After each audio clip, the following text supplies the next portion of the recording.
शहर में के इलेक्ट्रिक का जुल्म सितम जारी है। मार्टन क्वार्टर के इलाके में 4 रोज से बंद बिजली ताल बहाल नहीं हो सकी है। इलाका मकीन शदीद कर्ब और अजियत का शिकार हैं। रिपोर्ट कर रही हैं मरियम हसन। सितम मौसम सरमा में भी जारी है। जहांगीर रोड मार्टन क्वार्टर की 3 रोज़ गुजरने के बाद आज चौथा रोज़ लग चुका है। यहाँ पर बिजली जो है वो मुकम्मल तौर पर मुनक़ता की हुई है। तकरीबन 100 से ज़ायद घर हैं यहाँ पर जहाँ पर 3 रोज़ से बिजली जो है वो नहीं आ रही है। क्या प्रॉब्लम है, क्यों बिजली काटी गई है? इलेक्ट्रिक वालों को कंप्लेन किया आप लोगों ने? जी, हम लोगों ने के इलेक्ट्रिक पे कंप्लेन की, लेकिन वो लोग कॉल उठा के हाँ आज हो जाएगा, कल हो जाएगा, इस तरह करके कह रहे हैं। और 3 दिन हो गए, आज चौथा रोज़ लग गया है।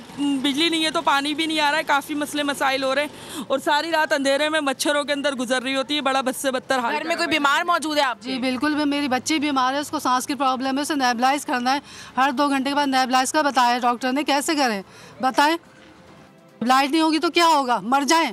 मकीनों की जानिब से कहा गया है कि हर 3 से 4 महीने में इस इलाके में बिजली को इसी तरीके से मुनक़ता कर दिया जाता है, जिसके बाद बाकायदा तौर पर इलाका मकीन धरना और एहतजाज करते हैं, जिसके बाद जो है बिजली को दोबारा से सब्सक्राइब करें और बेल दबाएं ताकि कोई खबर रह न जाए।